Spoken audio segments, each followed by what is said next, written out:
So where do you stand at this point in camp? What's the progress been looking like?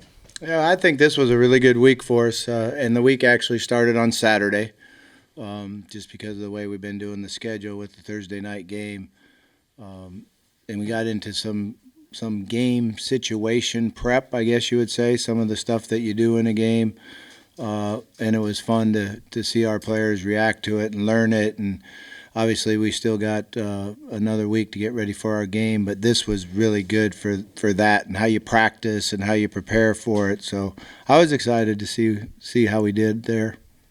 It's a big picture question, but Arkansas football has traditionally had to kind of cycle up to the big years, and you were part of a cycle up when you were head coach. What goes into that? What are the elements to cycle up and be competitive? Yeah, I mean, I think it's a little bit different now than there, because then you were like, taking a lot of freshmen and growing them, and a lot of development, a lot of patience. Now it's with that portal being open and everything like that, you got to do it much quicker. So I feel good about the way we've installed our offense, the guys that learned it in the spring and how well they did with it, and then what they did over the summer. I felt like we have some knowledge of it, or a lot of knowledge of it, coming into this fall. And then the last week, we're in the phase of cutting it back and starting to refine and starting to understand who we are and what we do well, and kind of putting some parts aside for later and working on other things that, hey, we got to get this down. We got to just keep working on it and get it down. So we're certainly not where we want to be right now. But we continue to improve, and the players have great attitudes and are extremely hardworking. What's been the biggest surprise about the offense this fall compared to maybe where you guys left in the spring? Yeah, I've always been hard on the biggest surprise and the biggest this and that, but I think what we started when we first started out, the thing that shocked me the most was that we were a little bit behind the defensive line as far as how we ended spring and running the ball and protecting the quarterback.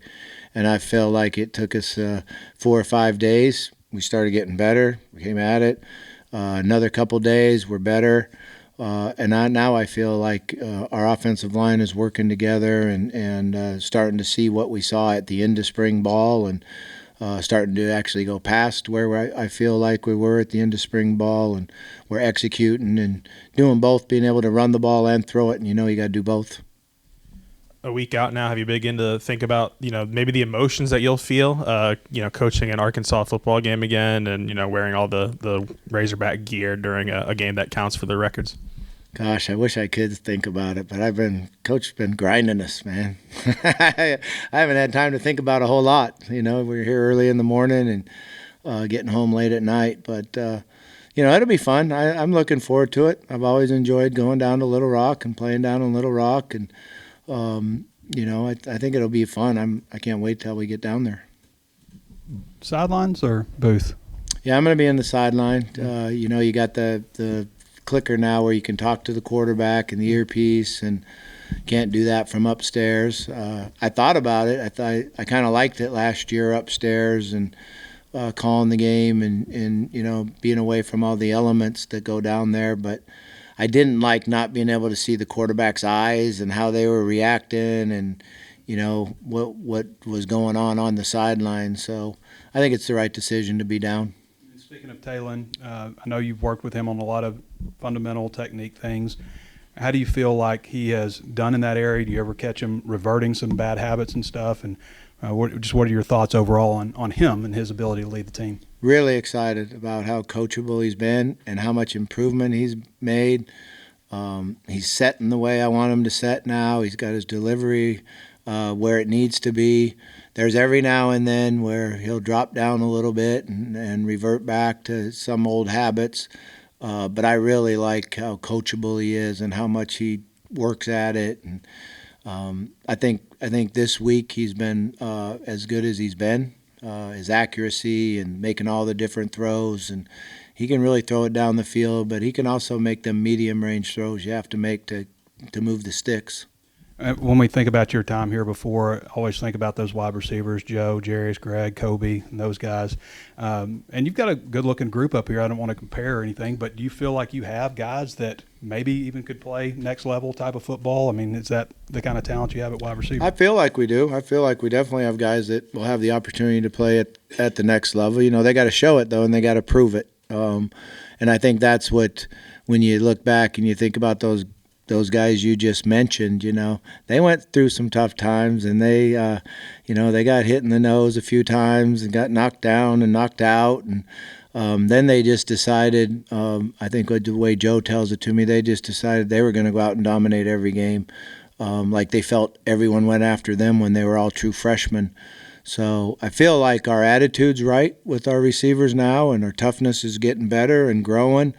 But it's a game where, you know, you have to be mentally tough, and you drop a ball, you forget about it and move on. And it's really what happens the next play, whether you make a big play and don't over-celebrate it, or you make a bad play and don't put your head down. You just got to play one play at a time. And I feel like we're learning that. Speaking of the wide receivers, how many do you feel comfortable playing in a game? I mean, how many would you like to be able to go through a game with? Yeah, I think you need to have at least 6 guys, sometimes 5, to really rotate and keep guys fresh and use different personnel groupings. It would be nice if you could get up there to 7 and then an 8th guy that you felt good about in case something happened. But we're still working on that too, exactly seeing who's in the right spots and who's back, and how we're going to rotate them when we get to live action. Are you able to say if Patrick Kudus was back at practice and how he was looking? He's back doing some work. Yeah, he's back doing some work, and that's really encouraging to us, and I feel good about it. And I think Coach Pitt's the one that knows more about that than I do, but he has been back out there doing some work. And if he isn't able to play, how confident are you in Amarian Harris there? Very confident. Amarian's done a really nice job. I think that's what's helped us a lot in this last week and a half, and our improvement and our confidence together and working together, is him jumping in there at that left guard and doing a really, really good job. Speaking of your receiver rotation, I know we've had a lot of talk about Harrison and kind of joking about his age and all that, but going serious, what kind of camp has he had? Where does he fit into the big picture? And just what's it like coaching a guy who's that old? Yeah, he fits in really well. I mean, he's big, physical, strong guy, keeps getting better and better every day. His routes are getting more and more disciplined. He catches the ball, and guys bounce off of him. I mean, he's got a chance to really help us a lot. What do you think about his personality? I mean, an older guy who's played pro ball, made some pretty big money when he signed, and he's out here, as a walk-on. Yeah, I think he's been very humble and been good for everyone else to be around, because you look at a guy that's been to the major leagues and been out there in the show, and now he's in here grinding with us, getting sore and understanding what it's like, just like everybody else. And he's been very, very humble and works extremely hard. He does his leadership with players on his own, kind of one-on-one, and is very quiet in practice, but goes extremely hard, and everybody respects the way he works. You've been on the other side of this FBS, FCS thing at Missouri State, and UAPB is probably not as good as your teams were, but what's the mindset when you're an FCS team and you're playing one of these big SEC or Big 12 teams like you guys did? Yeah, what we always just tried to do was go in and play our best and compete and try to shorten the game a little bit if we could when we were in there. I don't really like the matchup. I don't think it's really what we want in college football. I've always felt like the big conferences should just take the money and give it to the FCS, and everybody play a more competitive schedule and keep college football going. When Mark Rick used to come to all the head coaches meetings, he was the person that stood up for college football and at every level, and he had a lot of really good ideas how we could take care and keep college football going at all the different levels that there is, not just at that very, very top. So I think that you play those games in the FCS because you need it, And the one thing about it is football didn't get a lot of the money. It took care of all the other sports. So it's just a necessity for FCS. But they could fix it and just give them the money. Well, what was your assessment of the scrimmage last Thursday? Yeah, I walked off the field not very happy, and feeling like we didn't do as well as we needed to, and we didn't. But we did start out quickly with the first group. We didn't move the ball. We came back, had a 70-yard touchdown pass, went and moved it again, got down there to score again, kicked a field goal. The week before in the scrimmage, our two offense did a really nice job against the one defense, and didn't happen that way this time. We got dominated a little bit. Our threes didn't play as well as they need to, and the way they have been playing. But the ones continued to do a good job. We got in the situation part of it. I thought we were really sharp, actually. You guys are going to play Oklahoma State in week 2. You've been there. What's that like? And a Mike Gundy team. What do you think of them? Yeah, I mean it's a you don't want to talk about the game that we play 2 weeks from now. But having played them, they're going to be very very well coached. They're going to play hard on defense, and they're a physical defensive team. And I couldn't tell you one bit about their offense because I haven't even watched their offense. Talking a bit about Andreas Poshka. What kind of camp has he had? How has he looked, and how has he kind of adapted to his new surroundings? He's gotten a lot better. I'm really proud of him. He when he was here in the spring, he's a very likable, happy young man, but he needed to learn when it was serious and when you needed to get tougher and become a better player. And he's done that. He's learned what it's all about, the competitive spirit at this level and what I need to do. He continues to improve.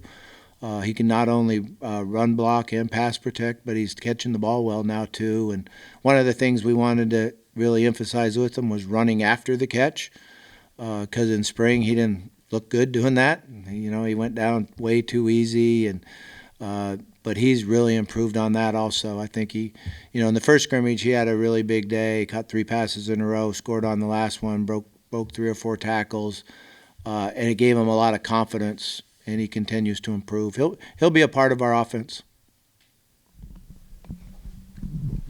Bobby, first game is Thursday night, and then you've got the 11 o'clock kickoff at Oklahoma State. Do you feel pretty good about the depth there at your team?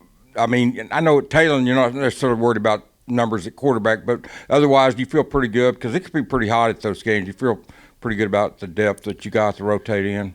Well, I feel good about our conditioning because we've been working hard at that and since all summer long. Our strength staff has done an unbelievable job on the ability to gain strength and size and condition. It's probably the most running I've been around as far as the way we condition.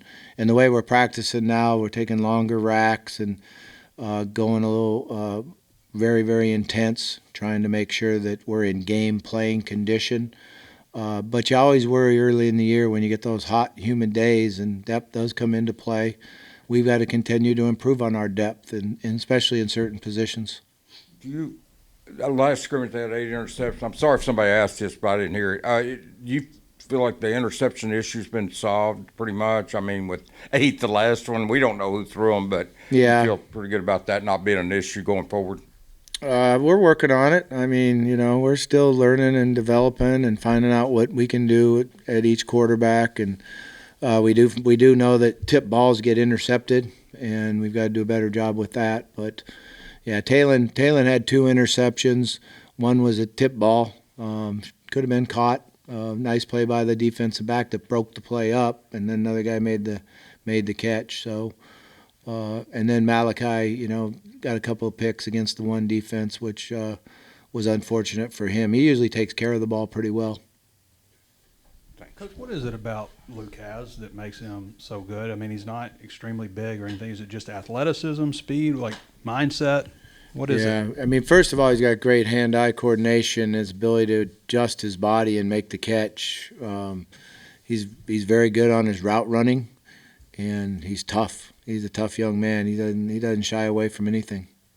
I assume we're going to see a lot of 12 personnel. You mentioned Poshka, but Varkey's Gum seems like he just looked kind of uncomfortable last year, and just seems like he's in his element for some reason. Yeah, he's been up and down a little bit throughout the camp. Some of it is the being tough enough every play to concentrate and focus, but he can sure make a lot of plays for us. He can run and catch and do that. I've been real impressed with Washington. I didn't get to know him at all in spring. He was hurt the entire time, and he's really a young man that's into it, really wants to be good, wants to learn the game and know everything about it. And he's got some size and strength to him that he'll definitely help us also. Coach, you mentioned the in-helmet communication a little bit earlier. For you, what have been the biggest benefits in implementing the new system? I think I'm still learning about it right now because, the first couple of weeks it really wasn't a lot of fun. It was a headache, doing all that and shut this off, that shut that off. And we're not the only ones that are having those type of problems because you have to be hooked up to two different things, one for the quarterback and then one for the staff. So there's some work to get done, and we need to be ready for probably not if it goes out in a game, but when it goes out. We need to be ready for it and be able to handle it when that happens. Yeah, kind of on that note, just what has been the biggest challenge in adjusting to that process and all the different connection issues? There's a couple of them. One is, understanding the timing of when it clicks off. That's probably the biggest challenge, and really knowing that and how much you can give the quarterback or how much you can help the quarterback. And I don't feel like we've had that much experience on that because just the two scrimmages in the stadium is when it really clicks off. In practice, I just do it myself. And then, the ability to focus and concentrate when the quarterback can't hear you, can't get it, and being able to stay calm, which I'm really good at. I'm really growing at that. Addison Nichols was in here last week and raved about just kind of the freedom that you provide with checks along, I guess, the offensive line and the quarterback. Can you kind of explain why maybe offensive linemen like that freedom and why it's important for that to be a part of your offense? Addison, huh? He doesn't really figure it out yet. He's got the freedom to do exactly what we tell him to do. That's always the freedom we give the quarterback. But I've been impressed with our quarterbacks. They understand the run game, and that helps our offensive line a lot. And I've always felt like if you go into a game as a quarterback and you come out 100% in the run game, you grade out 100% in the run game. So in other words, we didn't run the ball into a bad play. We got out of a bad play into a good play. We have a great chance to win the game. So we've worked extremely hard at that. And for the line, it helps some, I guess, because they don't have to block every single look, and they're anticipating. And we're telling them sometimes what's happening. Hey, we're telling you the nose is going to slant to the opposite A gap, and certain communications that we have. So I imagine they like that. Coach, you mentioned before, last time we talked to you, you're trying to find your identity on the offense. Do you think you're seeing it now, or are there still some elements that you're trying to find that identity? Yeah, we're still working on it. We've got some time to work on it, but I feel better about understanding what we do best in the run game. And I've always been a flip the line guy. I know everyone knew that before when I was here, and I quit doing that a couple years ago. Mainly for my assistant coaches, so when they went and interviewed, people didn't think they were crazy. They just, no one in the country did it. I did it to try to, help young men do what they do best and be at a position. But so, run right, run left. What do we do with the tight end? How do we get to certain things? We're still working on those parts of the identity, but I think we understand what we're doing in the run game. Our protections have been pretty solid. Our communication has been pretty solid on that. And then it's just the aspects of the passing game that we like the best, and we're getting closer on it. Coach, I know you obviously the goal is to score a touchdown every time, but it sounds like Shipley's had a pretty good fall kicking the ball. How much confidence does it give you as a play caller when you've got a kicker that's maybe dependable like that? I don't watch the kicker. I quit watching kickers after last year's experience. I don't watch him at all. Not in practice, not nothing. I don't watch. I ask him, did he make it? And they say yes or no, and that's all I know about kicking the ball. I've been around some great kickers. Now we had the Lou Groza kicker winner at Louisville one year, and little Art Carmody, and we had a heck of a kicker here when I was here. But last year's experience made me quit watching, don't watch practice, and then hopefully they'll make it in the game. But I know this: when it's a 2-minute drive, we're going to go try to score a touchdown. So you have a little bit of superstition in you? No, none at all. Hey, the earpiece, the quarterback. You were in the quarterback's ear, I assume, when you were at Jacksonville. Yeah, I don't know. yeah. Did you do it at Atlanta too? Is it pretty much the same thing then? It is, yeah. It's the same, pretty much the same exact operation. You know, you got a button that you push to put you live on the quarterback. It was a little bit different there because you didn't have another piece that you had to carry for your communication with the staff. It was all tied together, so I feel like I weigh 30 pounds more when you put all that stuff on and pack around, and so it's a little different. The technology was better in 2001. Might have been. So, I mean, like, how does that going to work? Like, do you see you guys like getting to the line of scrimmage faster because you got up until 15 seconds before the snap, like talking to the quarterback about what you see out there? I mean, how's that going to be a benefit? And is it maybe a big benefit? I think one of the for biggest first year? benefits that it'll have in college football today is huddling, and then the defense not knowing what's coming, because there's, you know, I remember when the Houston Astros had that big deal about stealing signs. Well, that crap's been going on in college football for a long time, and just as bad. And I think this gives you an advantage offensively by huddling and not having to signal anything. The quarterback hearing you, calling the play, communicating it to everybody, and then going out and having to play football.